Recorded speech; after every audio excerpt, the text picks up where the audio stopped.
the backbone of every sector, and supply chains are not an exception.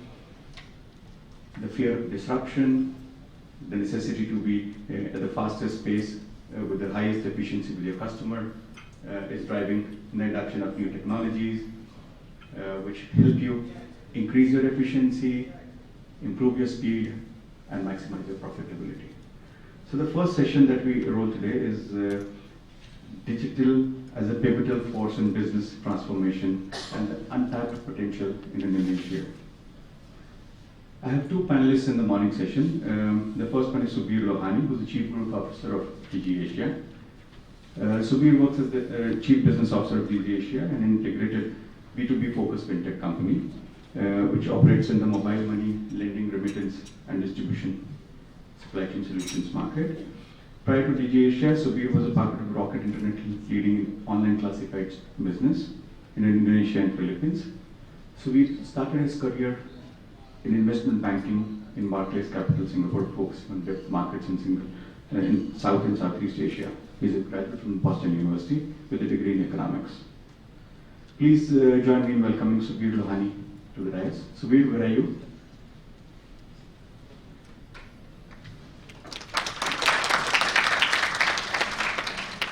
My second speaker on this session is Baos Handoyo, who is the VP Account Management from Ritase.com. He's a 26 years old, I wouldn't say 26 years old, I would say 26 years young professional with an experience in IT, banking, and logistics industry. He completed his bachelor's in business information systems and master's in information technology. Baos, where are you?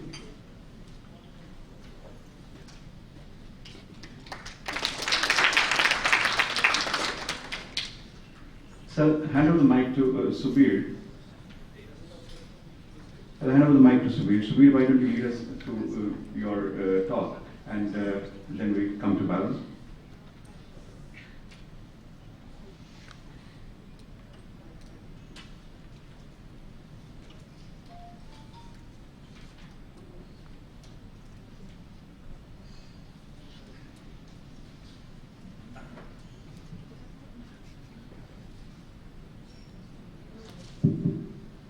Hi, thank you. Thank you for inviting me, and thank you everybody for being here. Maybe just I'll start with a little bit of background of how we got into the supply chain and analyzing the problems in this industry. So, as one of our core parts of the business, we started lending into the supply chain to finance basically PO and invoices.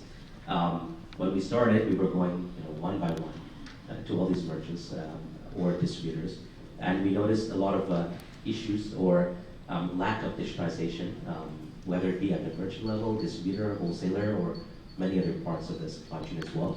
And actually, in order to enhance that is when we started thinking, how can digitization help either to optimize, right, or connect end to end? Because whether it be input supply chain of raw materials or distribution supply chain, it's one is very fragmented, and there's multiple layers, probably more than you would expect in other countries.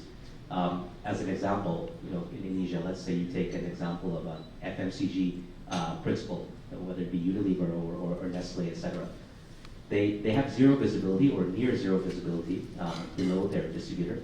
So they only know how much the distributor is acquiring, but below to the wholesaler in Indonesia, they have the grossier, which is basically takes it from a wholesaler and then distributes it to merchants in a hyper-local area. They're not connected to your ultimate visibility. Now, what problem does that propose? A few for the principal itself. Where are my products selling? How can I do better planning of where do I put my stock? Actually, where is my stock in the market? And how can I actually touch the end sales point to do a push sales to actually accelerate my growth, right? Because right now, especially in this market, when margins are coming down for any type of product distribution, your distributors are all constrained for capital to some extent, right? Margins are getting thinner. And if I incentivize them, you don't have a direct control over actually how that product moves all the way down to your end user, whether it be a business or a customer. So what we thought is, connecting the bottom up, then just like a telco where, for example, I adjust the price of the product by 50 rupiah margin, and your warung pulsa, your telco reseller, suddenly gets 50% more sales. By connecting that bottom-up supply chain, the principal or the distributor has that same sort of ability or visibility to actually execute that. Now, it's easier said than done, because I think maybe Vitase can comment more later, but you get unique issues. Of course, one is how do you do your warehousing, how do you connect to all these, whether if you're going to tier 2, tier 3, tier 4 cities, I mean, none of the warehousing at least is digitized, at least the hyper-local warehousing in those areas. You get the other problem that when you're dealing with the bottom, let's say, part of the chain, the wholesalers themselves, let's say, are not digitized and don't have proper logistics services. Either they don't have anything, or it's a cash and carry model, or they don't know how to properly do it, and you need to provide that service to the merchant. So that's where companies, perhaps like Vitase or others, come into play to optimize that side, so you really create the end-to-end experience in that supply chain. Now, again, when you actually are able to complete all those parts together, then there's a lot of valuable data that you can extract, right? Like I said, one is optimizing your warehousing, because now you know, for example, in region A, stock levels, whatever region B, stock levels is something else, and how that changes through seasonality every day, so that now maybe you don't have to put your products all in one master big warehouse, but you do a cloud concept, which some people are trying to do now, where you have the mini warehouses or around the area, and you deploy your product there. So, I mean, I think those are the few key things that we noticed when we entered, and we're trying to solve that, primarily also because it helps our own business to push affordable and accessible credit to these merchants, as we have now the data stream behind it. Maybe I'll pass it to Vitase now to, yeah. Hi, good morning everyone. Thank you for allowing me here today to speak of you. So, I believe all of you in this room are the supply chain experts. But let me try to explain to this topic based on my experience for the past 2 to 3 years. So, I would like to start with there are 3 actors, key point actors of supply chain in Indonesia.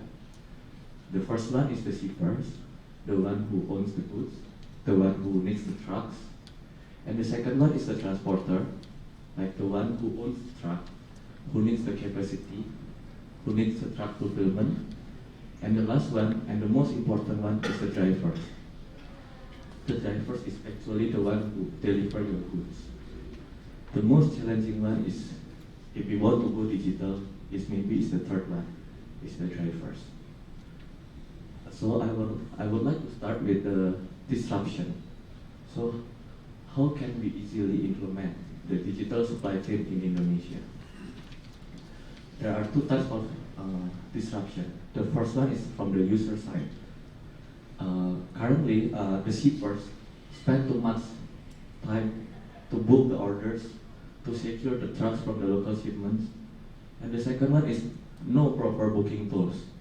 Currently, we are using mostly phone calls, emails, or maybe WhatsApp to book, oh, I need trucks tomorrow. Can you provide me this truck tomorrow by 8 a.m.? Or maybe the tracking is using the WhatsApp. Oh, where are you right now? I haven't seen you in the loading area, etc. And for the transporter side, it's also they need the capacity. Because based on our data in August, from Ritase shipment from the West Java area to East Java area, there are around 2,500 shipments. 15% of it going back full capacity, which means 85% of them going back from the East area to West area empty. So if we have this full ecosystem generated from the shipper, transporter, and the driver, it will help all the parties. That's all. So I have a question for both of you. What are the 3 factors which are stopping the digitization process in the supply chains in Indonesia? Let me play the devil here. What is holding back people from adopting the digital path? I think at least in my view, there has to be one key, let's say, party that's actually pushing it, right? And I think eventually, whether it's optimizing the logistics side or the warehousing side, it should actually be the ultimate principle, which is actually in a way trying to enforce it down into that equation. Without the enforcement, if you sometimes try to go bottom up, the market is extremely fragmented. So the entire digitization process becomes also quite long to do valid. Of course, there's progress, etc. And I think all of us have noticed that if you go one by one, I mean, you're only doing it area by area. However, what we have seen though is now, I think because of market conditions and everybody needs to optimize how everything is done, whether it be Unilever, Nestle, Coca-Cola, all the others, are now having a top-down approach to at least, and giving actually incentives, because we always go back to the example, so everything in Indonesia is volumetric. Let's say for sending a product. So whether you have a box and it's filled with Indomie or Xiaomi, it costs the same. So if you send an Indomie, you're going to be down like 18% cost, right? From around 18% from the principal all the way to the end merchant. So while you're on a net margin perspective positive, your logistics will make you not minus 9%, right? Or minus 10%, depending on where you get the product from, of course.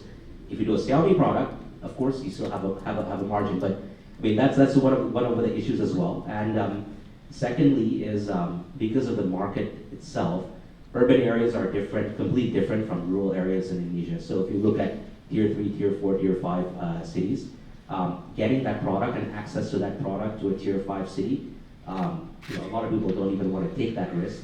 I think also because of the issues that Ritase highlighted, that the flow of the logistics is always not matching. So I think principle pushed down with the support of let's say startups or other types of companies who help them build up from bottom up is what will be one of the core factors.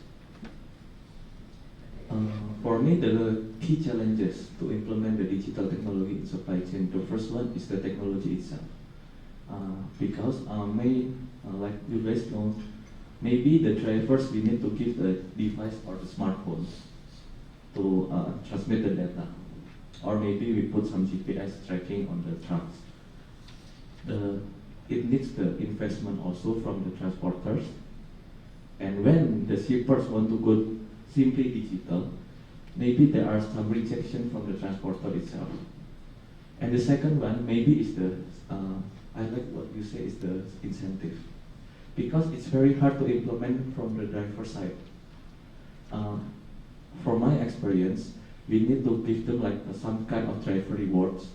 So if you do update the timestamp on in the real time, the timestamps on sequence, we give you the points.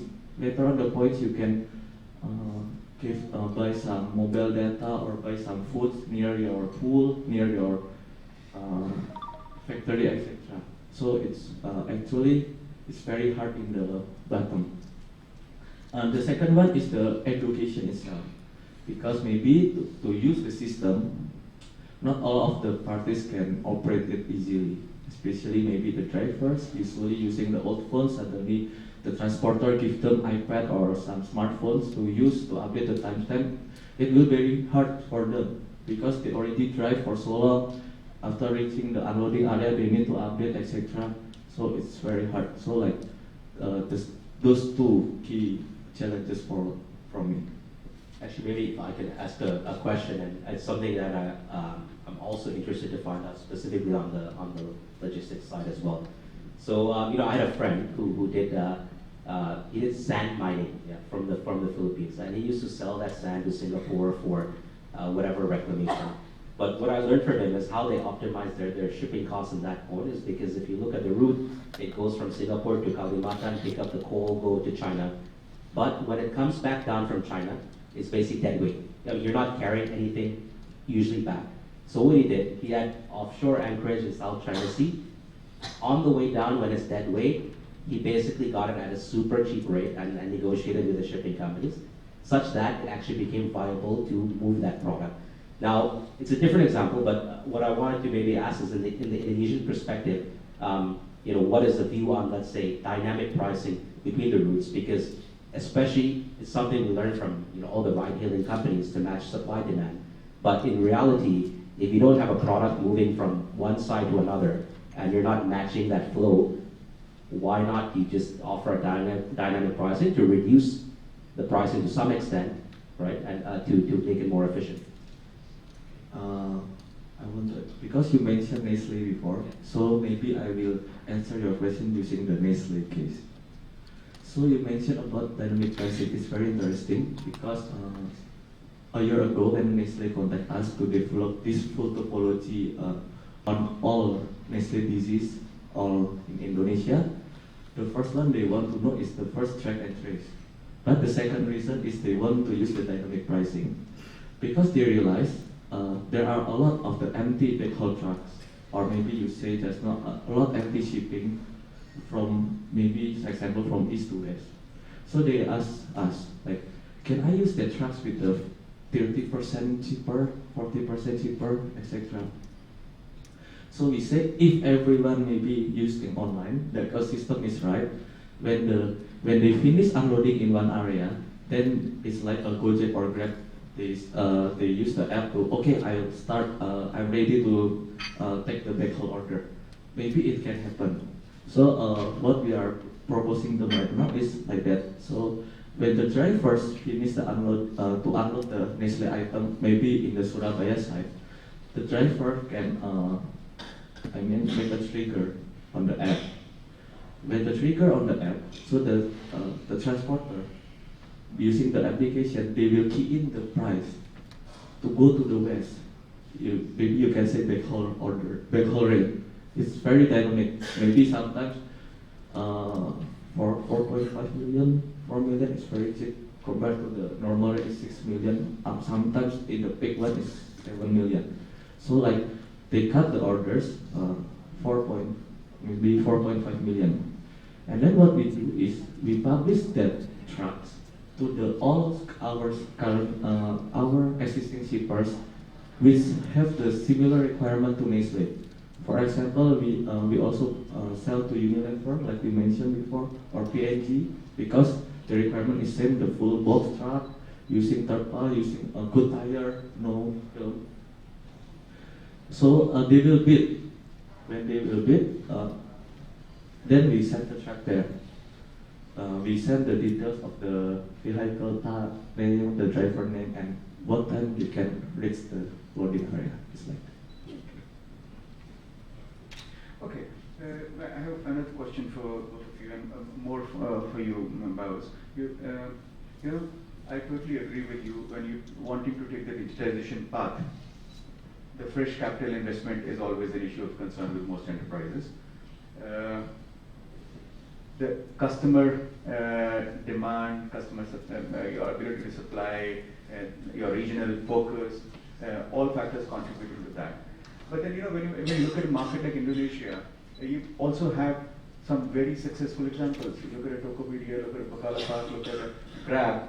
The digitization examples that the country has set up are fantastic.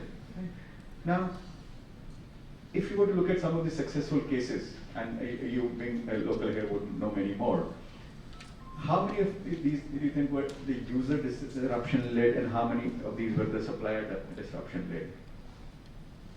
Where was the initiative where the supplier said, I want to change the rules of the game, and technology will be my differentiator? And where all do you think it was the user forcing the supplier that if you don't take a digital route, I'm not buying? Okay, good question. So when we first started in Indonesia market, it was very hard for us to maybe ask the shipper or ask the truck owners to use this system to go digital. Why? Because I need to add more money. I need to pay for the system. My logistic cost, the margin is already very small. Why I need to use system? What are the benefits? Can it make faster or something? So what helped us most is actually is the shipper. I mean the one who initiates to go digital is the shipper. Because the shipper needs a lot of data, you say, to analyze a lot of things. For example, the shipper come to us, why you need the effort, even milestone activities? Oh yeah, because I want to know actually loading and unloading area per site. So I can make a review to the customer, why unloading my truck so long. So it will reduce my overnight cost, for example, it's like that. Or maybe in one customer say, oh, the POD, I want to go digital. Because my POD sometimes missing, the driver lost it, or sometimes it's going back for so long. By going EPOD, I will make the payment faster, for example, it's like that. And the time slot management or some, except a lot of supply chain digital benefits actually happen. So for the real case story is, when Nestle started with us a year ago, they go in this room with all of the transporter nationwide, and then they say, oh, you must using this system, it's very good, a lot of benefits from you, from us and for you guys. And the Nestle asked the transporters actually to pay for the system. They need to pay for the every orders, this kind of numbers. Then they ask, what's the benefit of us, why we should pay? Yeah, the Nestle said, if you, because it's now time to go digital. Because you guys can receive backhaul order also from Retasa, from another shipper. It's time to make an ecosystem, it's like that. Oh, okay, so when we first start, not all of them going to start in the same time. So Nestle make these rules, like, oh, okay, if you don't want to start, you will loading the latest. So we will load the first one who using the apps. But after 3, 4, 6 months, they stricter the rules. Like they say, okay, if you don't using the apps, we don't want to use you for, as our transporter. I think, but after going back sometimes, I think the ecosystem are going so well. Like it's easy for Nestle to book the orders, to secure the shipments, and it's also fair for the transporter, the truck owner, to get the system, to get the orders, because Nestle can allocate fairly for every transporter. Because currently, maybe some of company, like there is the planner or shift leader who appoint tomorrow which truck I will use, like that. So it's very subjective. But when you use technology, it's very fair. So it's for my explanation. Want to add something to that? I think just a little bit. So I think it depends on how low you go on the chain also, right? So in this case with Nestle, it's their primary shippers. Actually, even below that, there's probably additional layers when they actually do the end distribution of the product. There's always a saying that in Indonesia and maybe Southeast Asia, a startup that helps people make money usually is the one that does well, and that's where you saw at the end user level the digitalization happen, whether it be Grab, Gojek, or Tokopedia. Everybody makes more money from using it, and at the end of the day, that is the biggest incentive. So while the principal can push whatever system they want down, if the economics actually don't end up working for the end user and they're not able to see any benefit or increase in sales or increase in efficiency, it's not going to be used. So while you build the system for top down, you actually have to make sure the calculations and analytics bottom up actually works as well. And that's what most of the successful ones have done here as well. Any questions from the audience?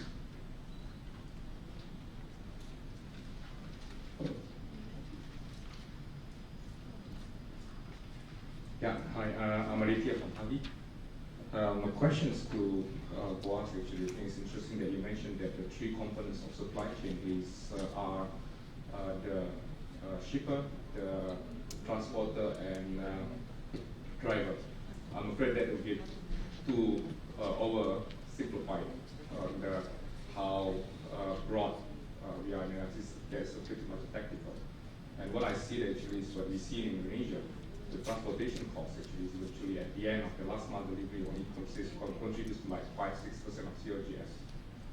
The biggest chunk of the cost actually is the middleman from the shipper all the way to the last, so the final customer. That may cost you more than 10%. How you see the system that you mentioned just now, or the digitalization of the supply chain can help reduce that cost effectively? Thank you. Thank you for your question. So the infrastructure in Indonesia is actually making the logistic cost very expensive, because not all areas you can maybe send a big size of trucks. In the middle of the way you need cross-docking, or maybe in the Indonesian called port in the middle of the way. One big box you split to 4 CDDs, etc. It costs time in people to move your things, and it needs you call another trucks. If the infrastructure in Indonesia going, very smooth, actually it will reduce the logistic cost. So what we are... Buzz, let me interrupt you for a moment. When you talk infrastructure, are you talking about physical infrastructure or digital infrastructure? The physical. Okay. So what are we disrupt right now using the digital to reduce the cost? Like the one I mentioned before is about the backhauling. Because by going digital, we cannot prevent from those infrastructure and geographical issues. I mean, when you want to reach Kupang, for example, you need to use 3 times shipping. Your truck need to use 3 times ship to go there.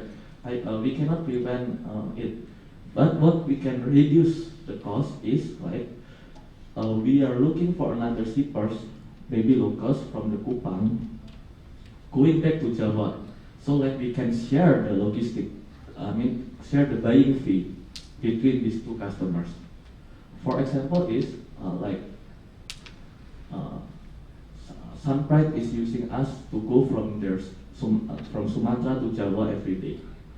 When going back from Java to Sumatra, I can take another item. So the trucks I can use for 2 shippers, I divide the logistic cost by 2. So it's all that can I explain. Yeah, please. Sorry, I may not mention I think it may not be clear on my questions, but I think that's not my questions. Actually, is how we reduce the middleman, which is actually the bigger cost even compared to the transportation cost through digitalization. You mean like I don't use another what I say? I think what it implies is that digitalization also helps you make your teams leaner. The number of channels in between get reduced, which adds to speed and adds to profitability. You just wanted to understand about that. Am I correct on that? Yeah, you're right.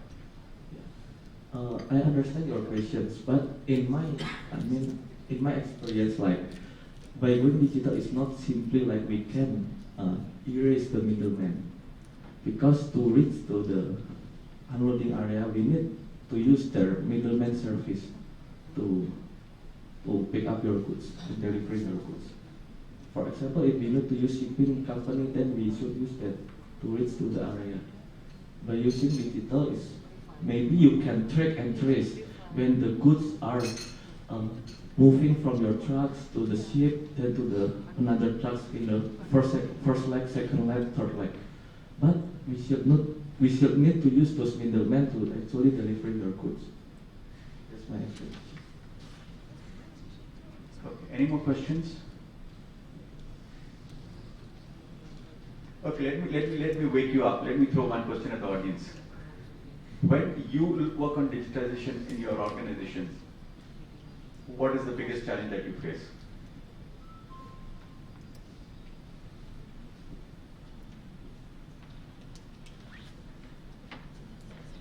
It seems like digitization in Indonesia is very, very comfortable, very, very easy.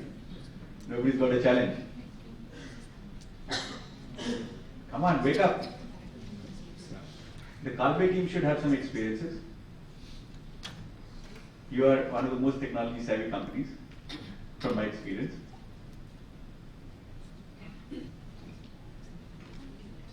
Yes, please. It's actually adapting to the technology itself.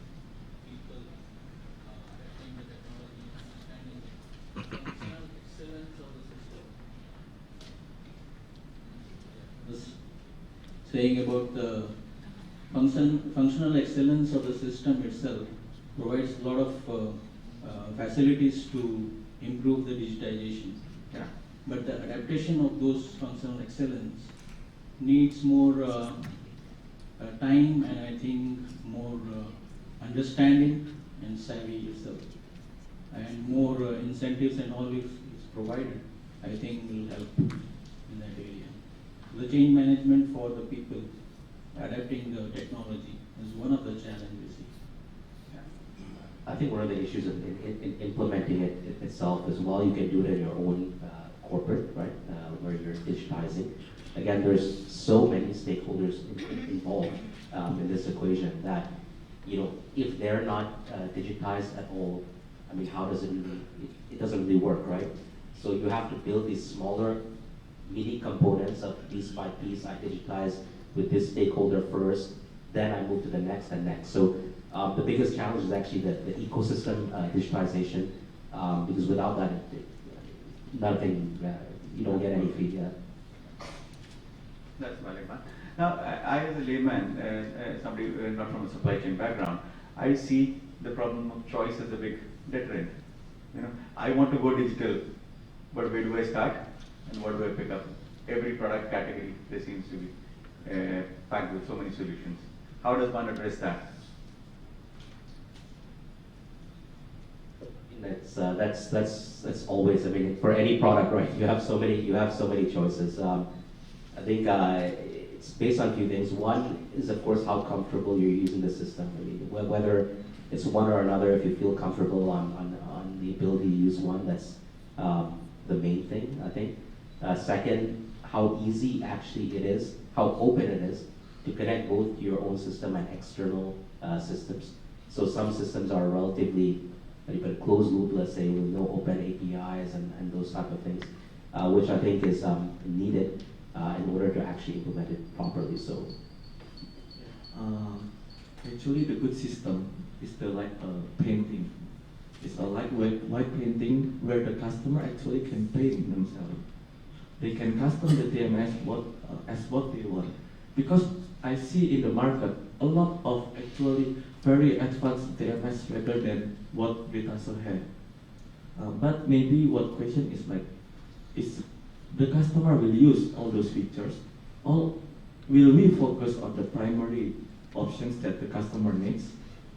So when the customer throw the painting, when the TMS can connect to those WMS, maybe to the other TMS or other ERP system, or maybe the SAP, so that the customer can have the full business intelligence data, so that the manager can see all the opportunities. I think that's the very powerful TMS.